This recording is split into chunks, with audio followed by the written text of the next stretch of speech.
Olá, gente, estamos aqui hoje para mais um episódio do nosso Quilombo Podcast. Hoje temos como convidado o senhor Kleber Rosa.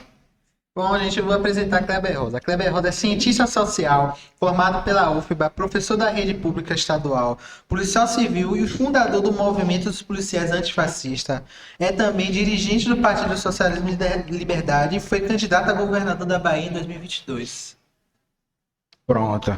Kleber, parabéns pelo seu currículo, né? Para a gente começar, como a gente começa com todo mundo, a gente vai pedir um pouco para você falar um pouco sobre a sua história, para depois a gente dar continuidade aos nossos temas que a gente tem para trabalhar hoje. Diga quem é Kleber Rosa para as pessoas. Né? Bom, vamos lá. Bom, eu sou um homem de 49 anos, né?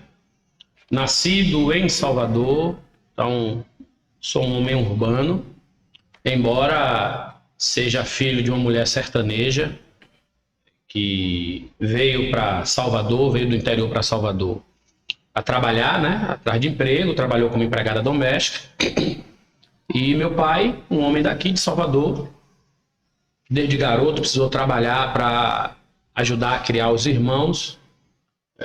Então, é desse encontro aí, dessas duas realidades, que eu sou resultado. Então, tive uma infância muito precária do ponto de vista das condições materiais, estudei minha vida toda em escola pública, entrei tarde na escola, me alfabetizei com 10 anos de idade, precisei trabalhar também desde garoto, né, para ajudar no sustento da minha família, repetindo aí a história do meu pai.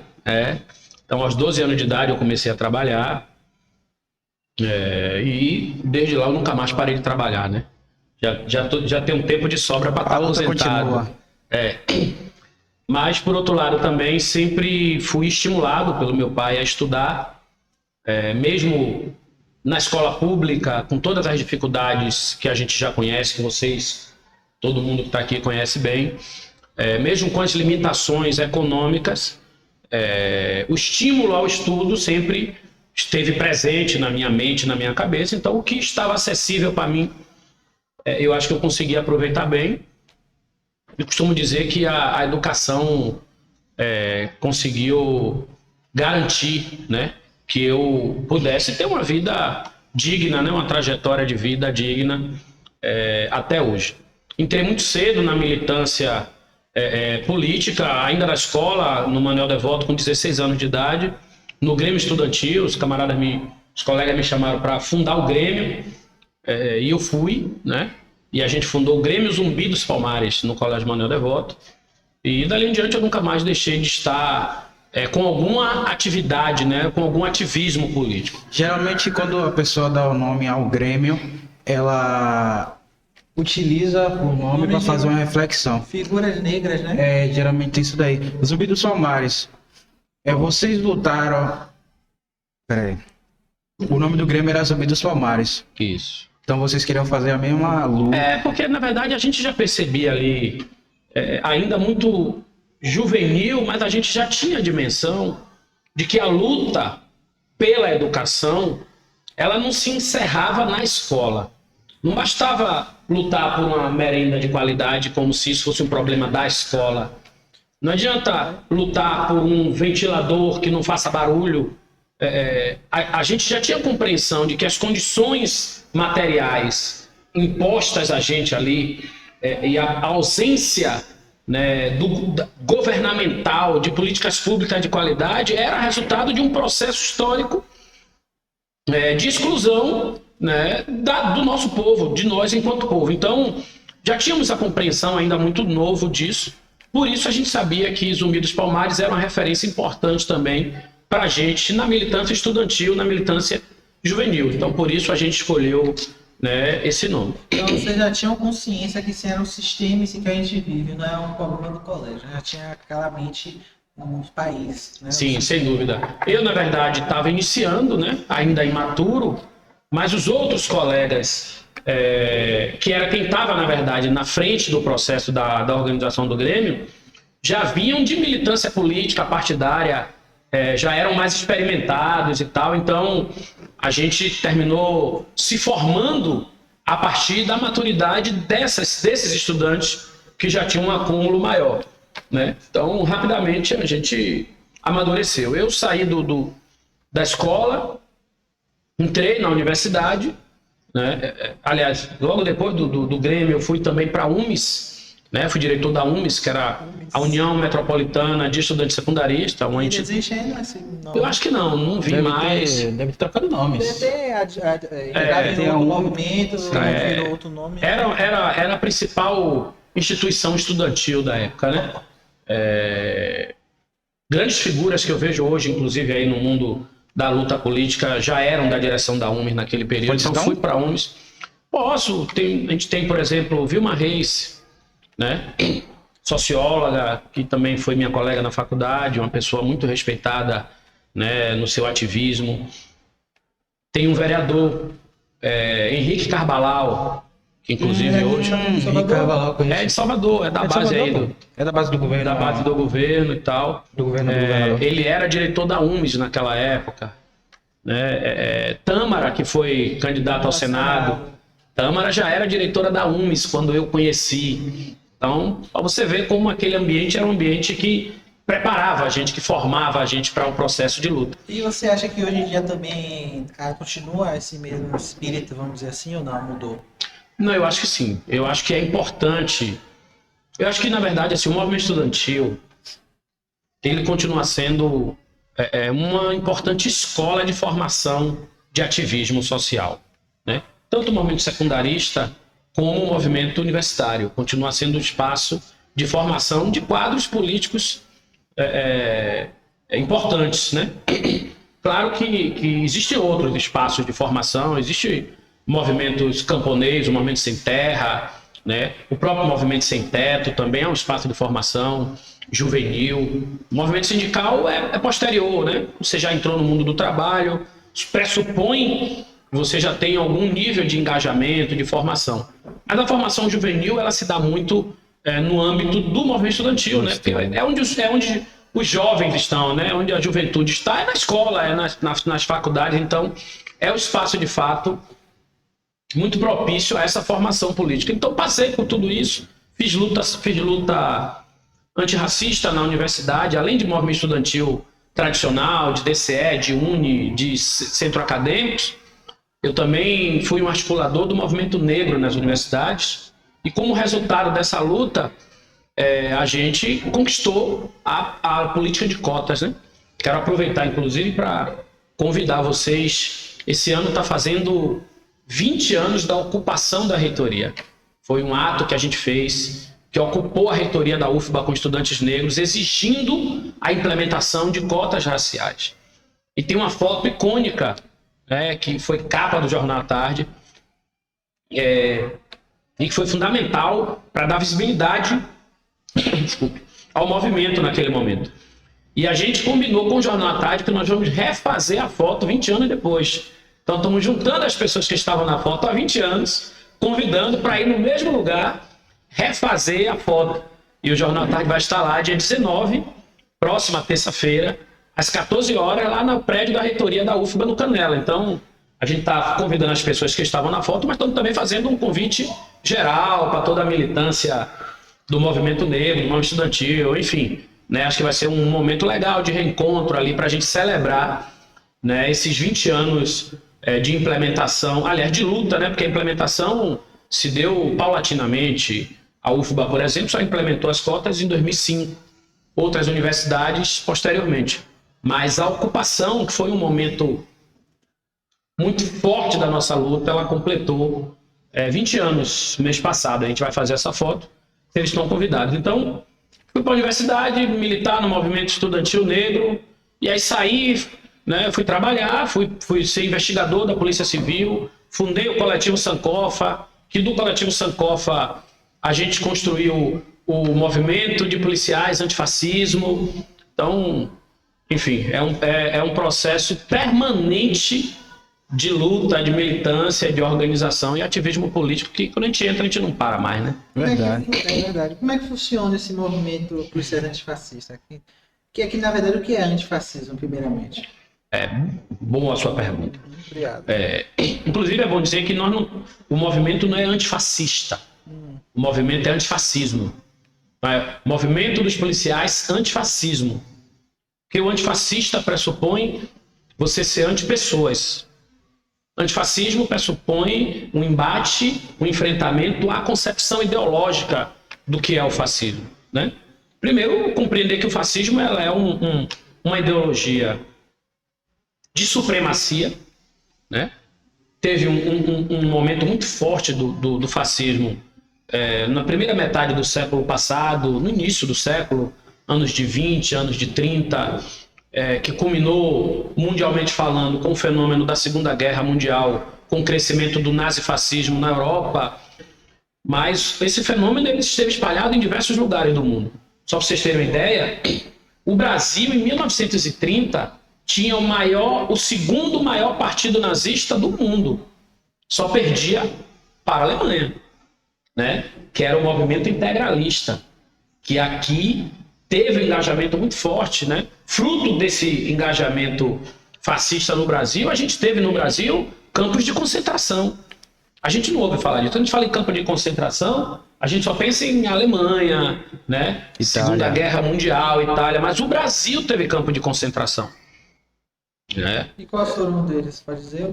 Olha, eu não sei, eu não saberia te dizer agora o nome de nenhum. Porque você não passou na mídia, Thiago, deve ser bem difícil. Mas assim, os campos de concentração nos centros urbanos que tinham o objetivo de frear a população que estava migrando para os centros urbanos, né, em busca de melhores condições de vida. Então, parava-se nesses campos de concentração, ali viviam cercados, amontoados, muita gente morreu nesses campos de concentração, né?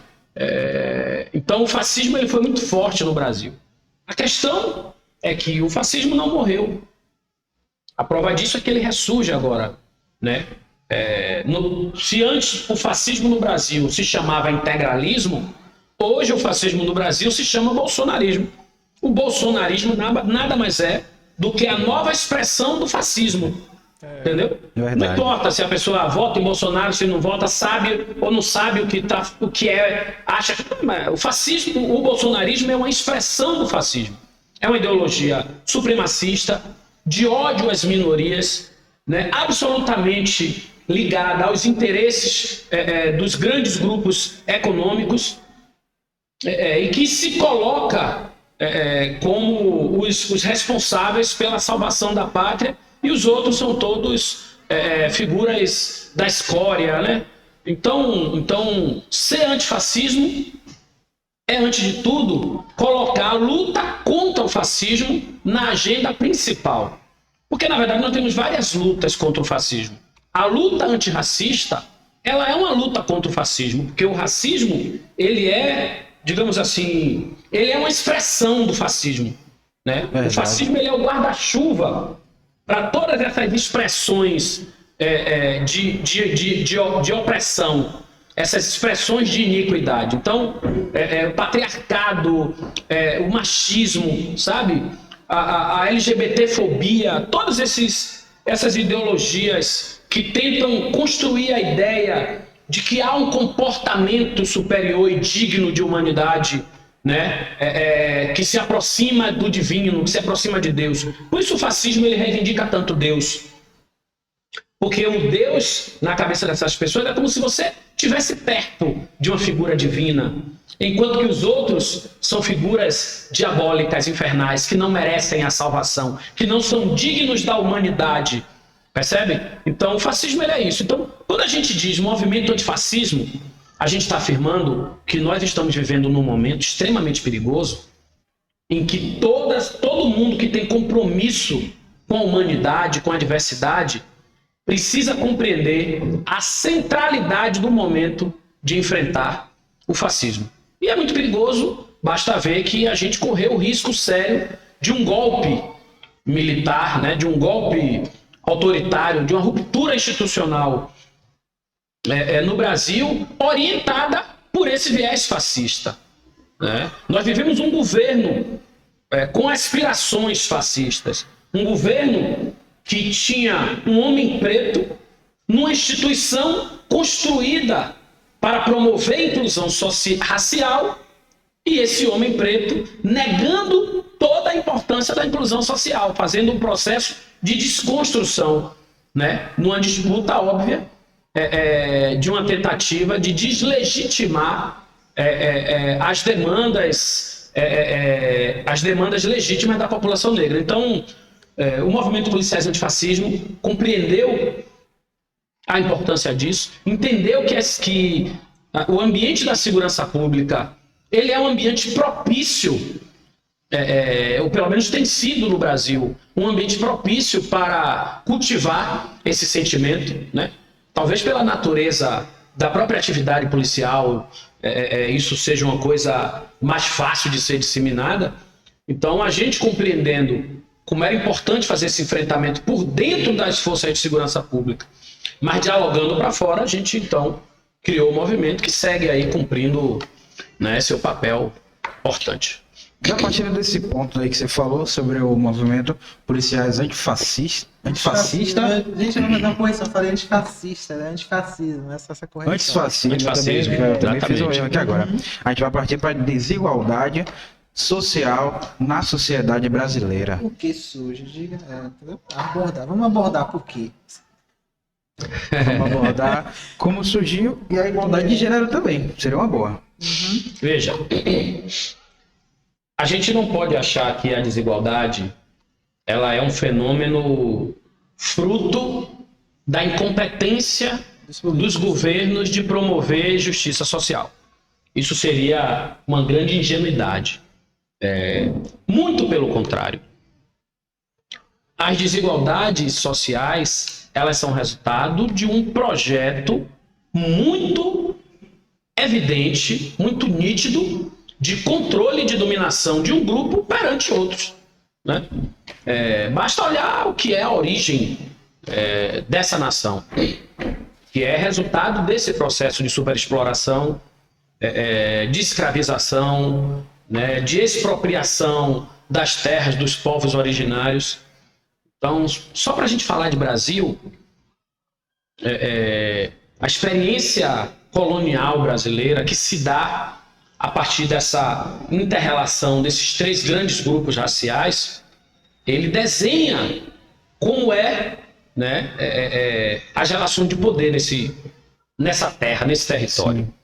Né? A população indígena expropriada da sua terra, as populações africanas escravizadas, obrigadas a trabalhar para produzir riqueza para os verdadeiros controladores e detentores do poder nesse experimento colonial, usando essa palavra aí livremente. Então você tem um estado de homens brancos que controlam um território gigante, né? E faz esse território produzir riqueza para esse pequeno grupo de homens brancos. A economia gerava entre eles. A manutenção desse poder, ele é feito a partir da negação do outro, da exploração do outro, mas também do controle do outro. É necessário mantê-los sob controle para que não haja o risco de uma possibilidade de perda desse controle e desse poder. Esse desenho está em pleno exercício ainda hoje, sempre esteve. Eu costumo falar isso e sempre falo. A escravidão, aliás, a abolição, ela não foi um projeto de libertação. Foi um presente, não foi um presente. A abolição foi um projeto genocida. A abolição, ela não pretendeu garantir dignidade e humanidade àquelas pessoas até então tratadas de forma desumana ou tratadas, inclusive, juridicamente de forma desumana, como não humanos, como mercadoria. Então não houve o fim da escravidão por compreender a necessidade e a importância de humanizar essas pessoas, de incluir essas pessoas como parte da sociedade, né? como pessoas que deveriam ser incluídas na cidadania desse Estado. Não houve isso. O fim da escravidão, na verdade, ele é uma migração de um modelo de exploração por outro modelo de exploração, mas mantendo a mesma relação de poder. Ou seja, o fim da escravidão não modificou a estrutura hierárquica social. os negros continuam exercendo o mesmo papel de antes, ainda que em outra condição jurídica. Antes, escravos, agora trabalhadores. Mas a tarefa social continua sendo exatamente a mesma, que é trabalhar, produzir riqueza para os mesmos que antes eram donos de tudo. Os que antes eram donos de tudo continuam sendo donos de tudo.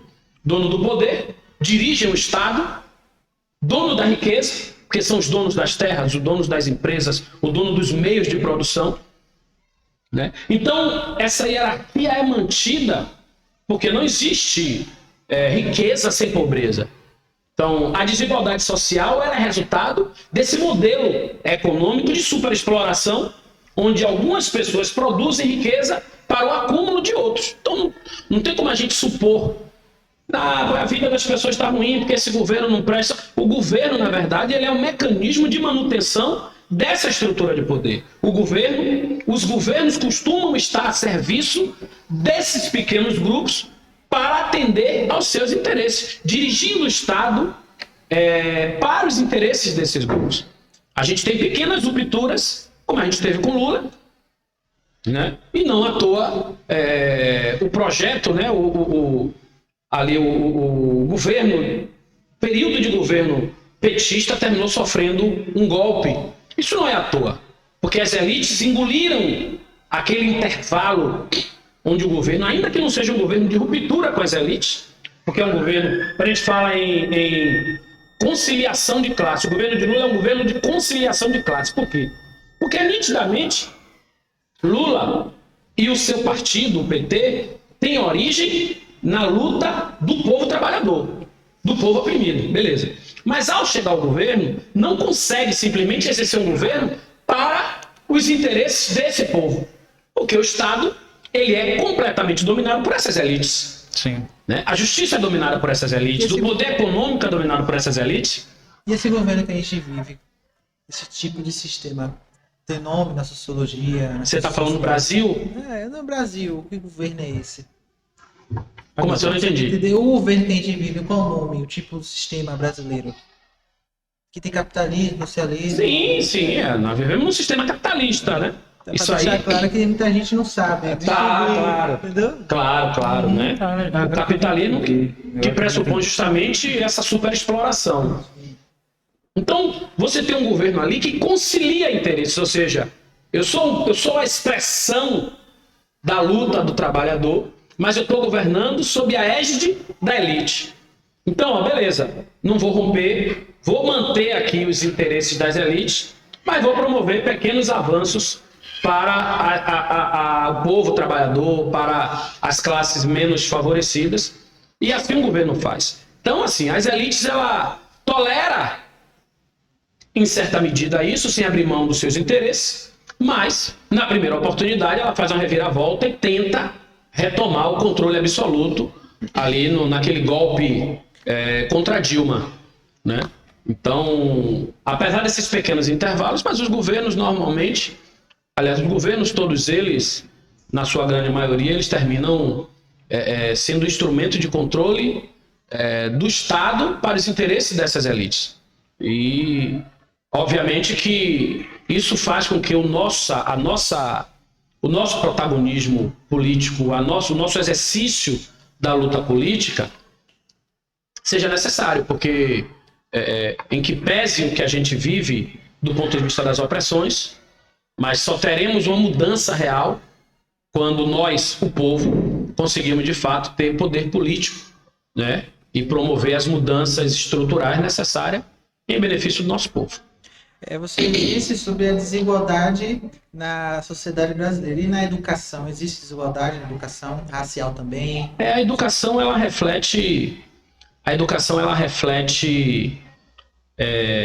os mecanismos de controle que estão nos mais diversos, digamos, aparatos do sistema, né, governamental. A educação ela não é uma ilha em si. As pessoas costumam muito dizer assim, a educação, mudando a educação, é através da educação que a gente muda a realidade. Só que a educação, esse modelo de educação, essas condições de educação, elas são condicionadas por essa realidade. Então ela não é uma coisa à parte, assim, vamos investir na educação para melhorar, para acabar com a desigualdade. Entendeu? Como se a educação ela fosse algo que está imune a essa desigualdade. Ela não está. Ela não está. Então, só para vocês terem uma ideia, na década de 1950, ou seja, há 70 anos atrás, já havia lá a luta. Eu estou falando de 1950 porque na minha pesquisa do mestrado eu encontrei documentos, né, que já diziam lá, queremos os movimentos negros reivindicando a inclusão da história e cultura africana e afro-brasileira na educação. Imagina, há 70 anos. E essa é uma lei que tem 20 anos. Né? Ou seja, olha quanto tempo se luta 50 anos depois. Para se ter, né, uma educação que a gente sabe que é para nós. Então, a educação, ao mesmo tempo que ela serve para libertar, ela é um instrumento de libertação, mas ela também pode servir como instrumento de controle e de dominação. Então, a educação ela é um ambiente disputado. Nós disputamos a educação para que ela seja um instrumento de libertação, de formação das nossas consciências. Mas a elite disputa a educação para que ela seja um instrumento de controle, para que ela reproduza as ideias dessa elite, né, de forma que consiga promover a manutenção do seu pensamento, a manutenção da sua condição através, né, da ideologia. Então, as desigualdades na educação, ela é resultado disso. A população negra, eu costumo fazer isso, né, nas minhas salas de aula, eu sempre pergunto. Você chega numa sala de aula de terceiro ano e você pergunta aos estudantes, quem aqui os pais chegaram até o terceiro ano? Quase sempre é menos da metade. Não é por acaso, né? Aí por quê? Porque, na verdade, a gente vem tendo acesso à educação agora. Né? Agora não, ao longo do tempo a gente vem entrando, né, tendo acesso. Mas houve um tempo em que a gente estava absolutamente fora. Né? Mais uma vez, voltando à minha pesquisa de mestrado, na década de 50, 80% da população era analfabeta. Ou seja, nós estávamos fora da escola. Nessa época, a escola pública era a escola de qualidade. Era a escola que tinha toda a atenção do governo. Porque a escola pública era onde ele formava os seus quadros.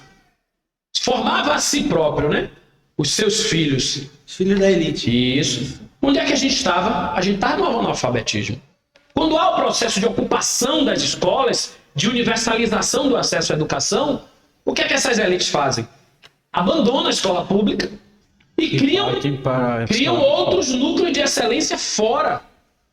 Então, assim, a escola pública ela não está abandonada, ela não vive essa situação de fragilidade estrutural à toa. Isso é resultado, né, de como se pensa a educação para nós. Nós, na cabeça dessas pessoas, nós temos que ser educados o suficiente para sermos bons trabalhadores, prestadores de serviço. Né? Nós não devemos ser educados para pensar a sociedade, para interferir na sociedade. Então, isso explica muito de toda a história do processo nosso de luta por acesso à educação e hoje, né, a luta pela melhoria da qualidade do ensino, pelo direito ao acesso à universidade, porque tem que ser na luta mesmo. Se não for na luta, a gente não vai. Não vai ficar parado. Pois é. Verdade. Não lutar, quem que vai lutar por nós? Ninguém. É isso daí. Agora, você ainda acha que nas escolas acontece muito desigualdade? Nas escolas, Sim. Olha, eu acho que a escola ela ainda é um espaço de reprodução de muita desigualdade, né? Não, vou focar aqui ainda no debate sobre relações raciais. Sim. A gente vem lutando, e eu citei agora a Lei 10.639, que inclui História, Educação e Cultura e Afro-Brasileiro. A gente vem lutando para que esse elemento, né, da história, da nossa história, se torne presente na escola. E mesmo depois de 20 anos disso ter sido instituído como lei, as condições para a implementação da escola verdadeiramente democrática do ponto de vista racial, da escola afro-referenciada, como a gente costuma, termo que a gente costuma usar, ainda segue sendo objeto de muita luta. Pronto. Agora não sei se vai ajudar. Não sei se vai ajudar a continuar nesse pensamento seu. Mas o novo ensino médio pode caracterizar essa desigualdade? Eu não tenho Porque dúvida. nas escolas públicas... Não entendi o que você falou. Eu não tenho dúvida. Ah, entendi. Nas escolas públicas, seja elas municipais ou estaduais, é obrigatório o novo ensino médio. Mas escolas particulares não é obrigatório. A escola cumpre se quiser. Se não quiser, ela não cumpre. O novo ensino médio, ele é mais uma expressão dessa disputa da escola, né, como instrumento de dominação e de controle. Na verdade, assim, a escola para a classe trabalhadora, pensada pelas elites, é a escola que forma operários, né? O novo ensino médio, ele esvazia conteúdos fundamentais para a nossa formação e abre espaço para conteúdos transversais, entre aspas, que na verdade sugerem uma formação mais técnica, uma formação mais profissional. Isso só para pegar um dos elementos. Mas isso também pode ser uma coisa da elite, porque é o seguinte: nesses novos colégios do ensino médio, esse novo colégio de tempo integral, eles estão matando, como se fala, matando duas cajas d'água, né? Cajadadas. Com coelho só. Porque pela manhã os alunos ficam na sala de aula, pela tarde eles vão fazer oficina. Por exemplo, auxiliar administrativo já sai da escola já com diploma de terceiro ano e o diploma de um curso. Aí ele já pode começar a trabalhar. Você está falando isso em que escola? Escola pública. É isso. É É o que eu estou dizendo. Na verdade, as elites pensam a escola pública como escola para formar trabalhadores. E as elites pensam a escola para os seus filhos para a escola para formar pensadores, para formar pessoas que vão dirigir o Estado. Então essa disputa pelo currículo, porque isso na verdade é uma disputa pelo currículo, é o que vai ser o conteúdo. Ela reflete essa disputa pelo nosso lugar. Qual é o nosso lugar nessa sociedade? É só trabalhar? Esse é o lugar que a gente quer? Esse é o lugar que é dado, imposto socialmente pelos grupos que controlam o poder, de que detém o poder, mas isso não é o lugar que a gente quer, né? A gente pressiona para ter uma educação antirracista que resgate o nosso valor enquanto povo, e a gente, em paralelo a isso, luta por cotas na universidade, porque a gente quer ter acesso ao espaço de pensamento, de elaboração científico, né? de direção do Estado, um espaço que nos prepare, que nos dê condições para intervir no futuro e nas condições da vida social. Isso é o que a gente quer. Mas não é isso que a elite quer para nós. Ela quer que a escola pública continue sendo uma escola que forma meros trabalhadores. Entendeu? Claro que diante da situação que a gente vive, que inclusive parte do nosso público sequer consegue uma formação adequada, sequer consegue, ao terminar o nível médio, entrar no mercado de trabalho, termina vivendo, muitas vezes, jogado em uma situação de precariedade, entrar no mercado de trabalho termina sendo uma grande vitória. Então a gente termina acreditando que isso é o máximo que a gente consegue. Ou então eu quero sair daqui formado, eu quero estar pronto para o mercado de trabalho, né? Então nós terminamos sendo convencidos de que isso é o ápice da nossa conquista, né? Então, por isso muita gente está convencida de que não, é necessário que a escola seja dessa forma e tal. Claro que dialoga com uma necessidade concreta, porque a gente de fato precisa sobreviver, de fato precisa trabalhar, né? O problema é quando isso está associado a essa estrutura de manutenção da hierarquia social, né? Então, esse é o problema que eu vejo nesse novo modelo da escola. Na sua opinião, você acha que nossa sociedade sempre vai ser assim? Será que tem como mudar? Você Tem alguma outra alternativa? Eu não tenho dúvida que a gente muda. Você acha que como? A gente precisa nos manter. Veja bem, eu sou obrigado a recorrer aqui à cartilha de Karl Marx, né? Eu tenho uma formação muito influenciada pelo marxismo. Mas o que é o marxismo, muita gente não sabe, né? O marxismo, o que é Karl Marx. O marxismo nos diz que a luta de classes, né? A história da humanidade é a história da luta de classe.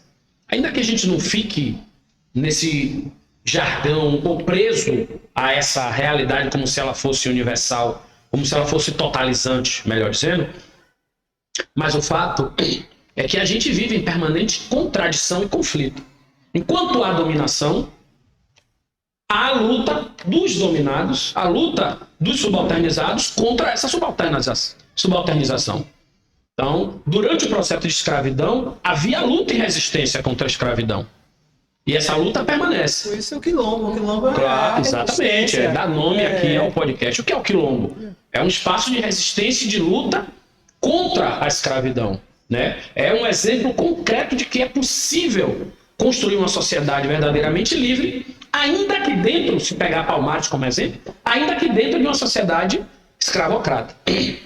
Nós temos um exemplo no mundo, que é o Haiti, onde os povos escravizados tomaram o poder, expulsaram os brancos, mataram parte deles e dirigiram o próprio Estado. Então o Haiti, ele é um país que é resultado de uma revolução negra escrava. Percebe?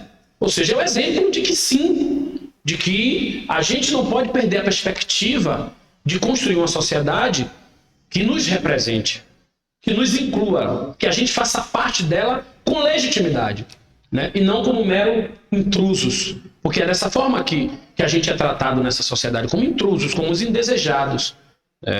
Foi esse desenho que foi feito no pós-abolição, né? Que nós éramos o povo indesejado, que não deveria estar aqui, que deveria sumir ao longo, né, dos anos de miscigenação, e que todo mundo se tornaria branco e a gente viveria numa nação à altura das nações europeias. Esse é o processo de envelhecimento do Brasil.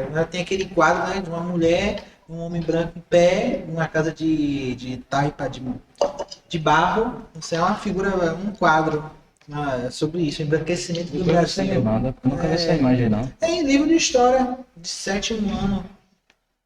Eu posso mostrar aqui quando agora. Quando eu falo que a abolição foi um projeto genocida, porque ela tinha a pretensão de embranquecer o Brasil. Ou seja, se a ideia é embranquecer, a ideia é fazer com que os negros deixem de existir por todos os meios. Sim. Seja pela miscigenação, seja pela morte prematura, infantil, por falta de condições de saúde. Por isso, porque jogando os negros na rua, isso iria ficar bem mais fácil. O superencarceramento, a criminalização. Isso. A criminalização, ou seja, por todos os meios de conter o crescimento dessa população, né, até que o Brasil se tornasse uma nação de brancos. Então, o projeto das elites era que a gente não existisse. Pelo contrário, estamos se tornando cada vez mais um país mais negro ainda. Pois é, então eu milito, né? Eu sou um ativista político que acredita que há de chegar o momento em que a gente, de fato, tome essa nação em nossas mãos e construa uma nação que seja nossa, que seja de todos, né? Onde a gente não seja meros intrusos. Verdade. Partindo desse ponto, vamos falar um pouco sobre o empoderamento negro. Vamos lá. Bora lá, Thiago. Como é que você vê o processo de empoderamento? Como é que a gente pode se empoderar para as pessoas que querem se empoderar na nossa sociedade? Falar, eu não quero ficar aqui nesse reduto, eu quero sair. Veja bem, eu acho que essa palavra empoderamento, ela não pode ser compreendida solta no universo. O que seria empoderar? Empoderamento numa perspectiva pessoal é o que? Eu estudar, conseguir um trabalho massa, conseguir subir na vida, né? Conquistar as coisas que todo mundo individualmente sonha, que é ter uma boa casa, comer bem, carro, viagens, vinhos, enfim, é isso que é empoderamento, né? Algumas pessoas que sim. É isso. A gente acha que venci na vida. Eu tenho minha casa, meu carro, pra mim tá ótimo. A gente tem muitos pensamentos, Né? tem muita, né? Ou ocupar alguns espaços onde os negros têm dificuldade de chegar. Eu acho que qualquer empoderamento individual não reflete empoderamento negro. Para mim, nenhum empoderamento individual ele pode ser considerado empoderamento negro, né? Para mim, empoderamento da população negra é a gente construir condições de emancipação nossa enquanto povo, sabe? Mudanças estruturais de verdade. Então, óbvio que porque na verdade assim, existe uma questão tão séria no racismo que termina nos obrigando a fazer uma luta por algo que é mediano e que não é necessariamente aquilo que a gente entende como um fim, né? Como uma chegada do nosso processo de luta. Como a gente viveu um processo de desumanização, parte da nossa energia, parte da nossa luta é para nos afirmar enquanto humanos. Então, quando a gente vê um Obama chegar à presidência dos Estados Unidos, a gente comemora, tá vendo? Yes, nós podemos. O yes, nós podemos, sim, nós podemos, é só um grito de viu que nós somos seres humanos. Mas do ponto de vista da legitimidade das lutas dos povos negros, que passa pela luta anticolonial na África, sabe? Que passa pela luta contra o genocídio do povo negro no Brasil, né? Pela garantia do acesso à terra, que é muito mais profundo, a chegada de Obama à presidência dos Estados Unidos não significa nada. Pode até significar o contrário.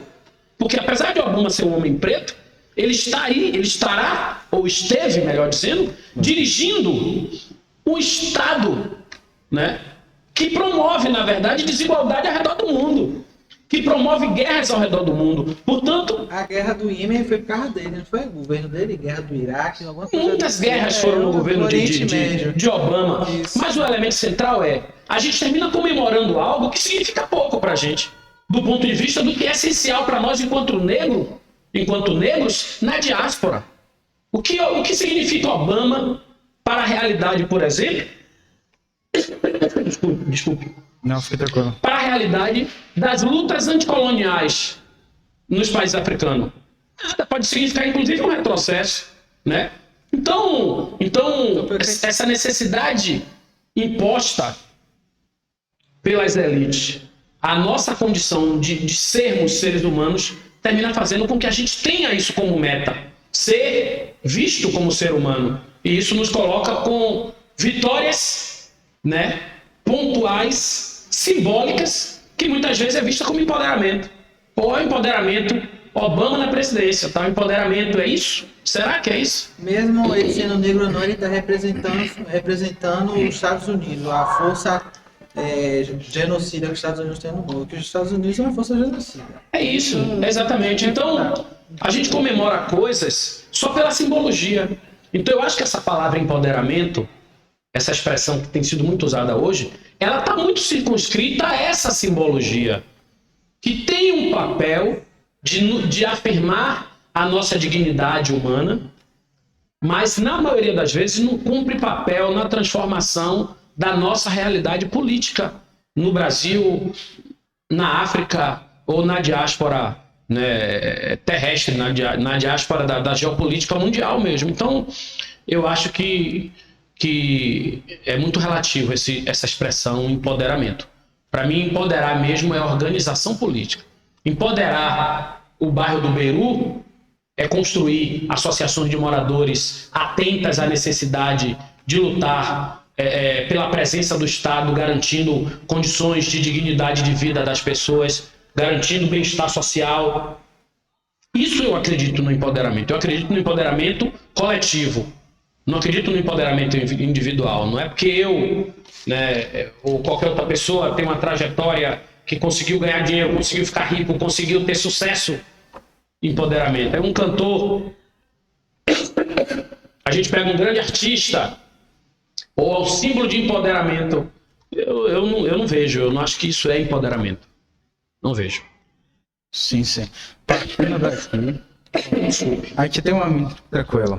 A gente tem uma mini plateia, né, aqui na frente. Aí a gente vai passar aqui para eles. Legal. Se eles querem fazer alguma pergunta aqui para Cleber, se você quiser responder também, né? Alguém quiser fazer Claro. pergunta, pode vir aqui no Pode vir microfone. aqui e falar, pode ficar tranquilo. David Elias, Paulo. Na última gravação a gente também fez isso e a gente gostou, foi muito bom, né? Massa. E não só a gente tá perguntando, as outras pessoas Vamos lá, também vamos Talvez lá. seja uma boa. Eu ia perguntar dele, Eu queria saber sobre a sua relação, o que você acha, na sua opinião, a relação entre empoderamento negro e a política. Tem um pouco a ver com o que eu já tinha iniciado aqui. Eu acho que disputar poder, vou reelaborar. Se empoderar é ocupar espaços de poder. Espaços de poder, para mim, são espaços na estrutura que permita mudar a realidade, né? Deslocar essa hierarquia social. Como é que desloca essa hierarquia social? Como é que interfere nessa hierarquia, né, imposta por essas elites? Então, para mim, empoderar é construir condições para que a gente ocupe espaços ou para que a gente atue de maneira que isso promova intervenções nessa hierarquia. Isso é empoderar. Isso tem tudo a ver com política, né? Isso tem tudo a ver com política. Sim. A política é o espaço do qual nós temos que nos apropriar para, de fato, exercitar isso que a gente chama de empoderamento. Eu penso dessa forma. Como é que você acha que aquelas pessoas que não gostam nem um pouco de política? Aquelas pessoas que dizem, não, política não é nada. Política não vai mudar a minha vida. Muita gente tem essa visão. Veja, tem muito... A gente é deseducado para gostar de política. Na verdade, assim, tem muita ignorância nisso, né? E o que é política? Parece chavão, parece frase de efeito, mas não é. Isso que a gente está fazendo aqui é política. Nós estamos dentro de uma escola, com um programa de entrevista, fazendo política, né? Política nada mais é, porque assim, política e cidadania é exatamente a mesma coisa. Exatamente a mesma coisa. As pessoas aceitam e reivindicam sua condição de cidadão, mas negam a sua condição de um ente político, como se fosse coisa diferente. E não é. Cidadão vem de cidadania, que vem de cidade. Política vem de polis, Sim. que é a mesma coisa, que é cidade. Ou seja, é o exercício do pertencer à cidade, do pertencer a uma comunidade. Como eu exercito o meu pertencimento a uma comunidade? Exercendo a vida comunitária. Eu pertenço a uma comunidade quando eu sou parte desse exercício comunitário. Se eu ignoro isso, eu estou fora da vida comunitária. Então, o que é cidadania? Cidadania é isso. Cidadania é o exercício do pertencimento à cidade. Eu tenho deveres e tenho direitos com o coletivo. Eu não sou só um mero indivíduo. Eu não vivo sozinho. Eu vivo sobre regras, né? Sobre condições que são dadas a partir da nossa convivência em uma determinada comunidade. Isso é política. Nós estamos fazendo política estudantil aqui. Você está em política estudantil no seu cotidiano. Então, quando alguém diz eu não gosto de política, na verdade está contaminado por uma ideia de que política é apenas o exercício da ocupação de espaços institucionais de poder. E como esses espaços costumam ter um olhar muito degradante, né, no seu exercício, as imagens, a maneira como a imprensa trata a atividade, o exercício da política, é sempre como se fosse um bocado de gente exploradora, oportunista. Isso termina, obviamente, convencendo as pessoas de que aquilo não é um espaço para si. E ao convencer de que não é um espaço para si, termina sendo um espaço para o outro. Ou seja, eu não gosto do exercício da política, então eu vou aceitar que alguém exercite e decida a minha vida a partir daquele lugar. Então isso é uma coisa esdrúxula, né? Isso é uma coisa esdrúxula. A participação política, é obrigação de todas as pessoas. Não existe possibilidade de você ser parte de uma comunidade e ignorar o que está sendo decidido nessa comunidade que vai interferir em sua vida. Então, isso é a política. Então, precisamos desmistificar, né, essa ideia do exercício da vida política, e isso tem tudo a ver com empoderamento, mais fácil. Com cada vez mais ocupar espaço que estamos precisando. Bom, mais alguém na plateia aqui quer fazer pergunta? Alguém? Alana. Eu ia fazer. Não. David vai perguntar de novo. Nosso editor-chefe. É que uma das nossas integrantes não quer se mostrar aqui na câmera, mas queria Besteira. perguntar a seguinte coisa. Quais são os desafios enfrentados por mulheres negras na busca por igualdade de gênero e empoderamento? Pergunta muito boa essa, Alana. Vejam, como eu falei bem no iniciozinho aqui do nosso podcast, quando a gente fala sobre fascismo, a gente fala que o fascismo ele é um guarda-chuva, né, das mais diversas expressões de opressão. O machismo ele é uma forte expressão, né, do exercício da supremacia do homem, da superioridade masculina, né? E as mulheres elas vivem essa construção do não lugar, do não direito. E ainda, por exemplo, até nos espaços de luta antifascista, de luta antirracista, de luta pró-feminista, as dificuldades das mulheres acessarem ainda é muito grande. Isso tem a ver com as condições estruturais, né, de controle do papel e do lugar da mulher na sociedade. Então, quando você pega uma mulher no seu papel de mãe, no qual é naturalizado a ideia de que cabe a ela cuidar da criança, cabe a ela cuidar da casa, e por mais que a gente compreenda que não cabe, e a gente sabe que não cabe a ela cuidar, mas romper com isso no exercício real é algo que não basta você tomar consciência disso, né? Essa coisa está entranhada no nosso fazer da vida social. Então, pensar na mulher exercitando um espaço na política significa que ela já rompeu, já se insurgiu a todas essas amarras que são impostas a ela, né? E óbvio que não é simples romper com todas essas amarras, com todas essas limitações impostas pelo papel social atribuído à mulher. Então, por exemplo, mesmo com cota na ocupação de espaço político, cota eleitoral nas candidaturas para a mulher, alguns partidos têm dificuldade de cumprir essa cota, porque no cotidiano da vida partidária, você tem um número de mulher, né, X, né, nem sempre menor, mas em algumas vezes menor. Aí quando você vai indo para outras tarefas, outros desafios, isso vai se enxugando, até você de fato ter uma quase ausência das mulheres.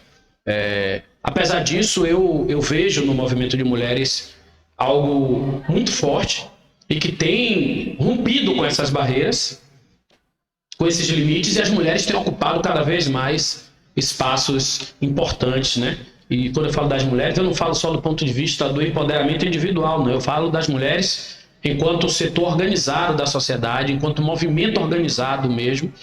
Isso no meu partido, no PSOL, é algo muito forte. As mulheres do meu partido têm uma ação política, né, absolutamente forte e contundente, que ocupa um espaço fundamental no nosso processo de luta. Kleber, eu queria te perguntar o que é feminismo. Porque muita gente tem preconceito, né? Feminista.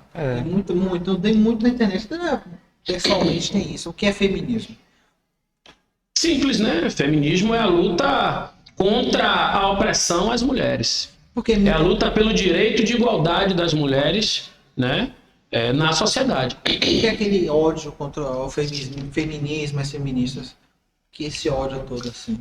Olha, a gente vive num tempo em que o pensamento fascista está muito forte. ganhou força, né? O movimento bolsonarista, ele mobilizou setores da sociedade, convenceu setores da sociedade a defender um modelo, né, de compreensão do mundo hierarquizado mesmo. Então, assim, cresceu o ódio às mulheres, por isso cresceu o feminicídio, né? Cresceu o ódio aos negros, cresceu o racismo escancarado, espontâneo, aberto, né? Expressões, manifestações racistas, comportamentos racistas, se naturalizou. Discursos contra as populações indígenas, discurso de ódio às pessoas pobres, às pessoas que estão numa condição de vulnerabilidade social, como se elas fossem preguiçosas, como se os negros não ocupassem espaço porque não merecem, porque não querem, porque são incompetentes, sabe? Tudo aquilo que, em alguma medida, justificou, foi usado para justificar essas opressões, eles terminam retornando. Então, assim, na verdade, esse ódio à luta das mulheres é parte desse crescimento do fascismo, né? O qual nós temos que combater, né? O feminismo, ele segue firme, o feminismo é fundamental e na ignorância, porque na verdade, assim, as mulheres hoje ocupam espaços até para votar, né?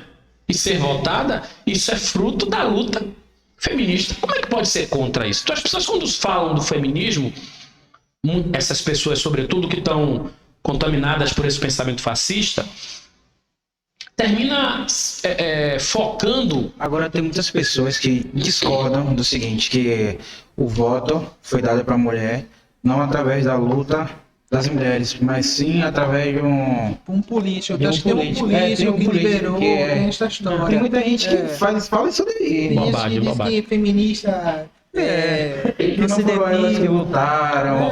Tem um... E feminista deputado na época, se não me engano. Que feminista gosta de abortar. Eu mesmo quis dizer que o fim da escravidão não foi um processo de pressão também da população negra, e foi só um presente da Inglaterra e da Rainha Isabel. E da Princesa Isabel, sabe? Princesa, rainha. Da Princesa Isabel. Isso aí é irrelevante, a gente não pode discutir esse tipo de coisa, eu acho que é irrelevante e tem que ignorar. Não existe nenhuma conquista social que não tenha sido produto de luta.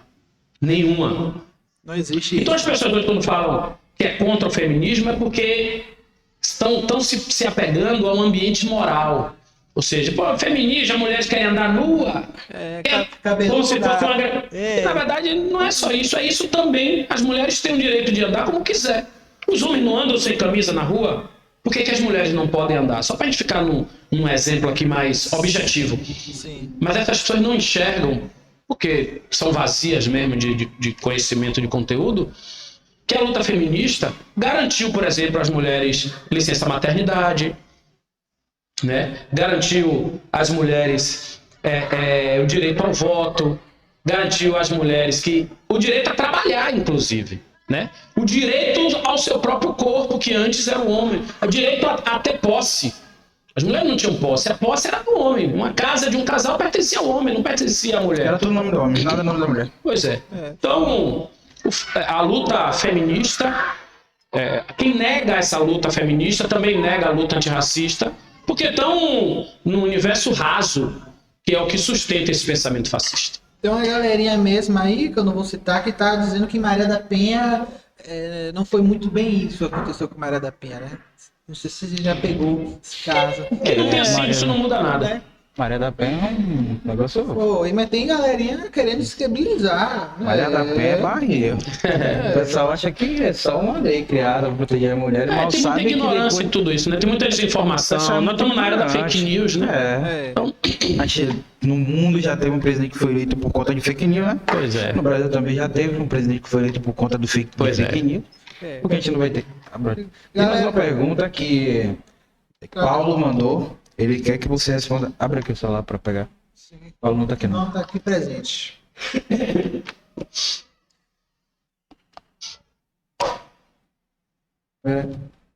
Não, ele não mandou perguntar não. Viajei. Ele tinha mandado pergunta. Mas alguém quer perguntar alguma coisa, mais alguma coisa? Tá livre, Kleber Rosa.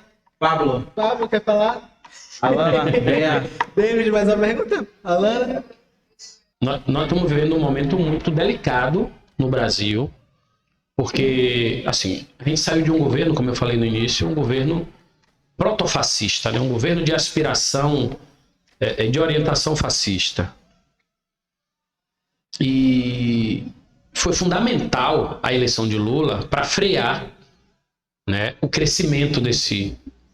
Agora, a eleição de Lula foi uma das eleições mais disputadas que eu já vi, a eleição de 2022, porque foi um movimento, foi os grêmios de colégios fazendo aquele movimento para que todos os estudantes de 16 anos, 16, 17, 18, tirassem o título de eleitor, para ir votar. Foi uma Rapaz, disputa foi um voto a movimento. voto. Rapaz, eu me lembro, eu não estava de manhã, não estava pela tarde, né, Véi, eu vi a foto, você precisava ver, essa entrada aqui por onde o seu veio, ficava 4 cadeiras, 4 Chromebooks, 4 pessoas sentadas do Grêmio, fazendo título de eleitor das pessoas.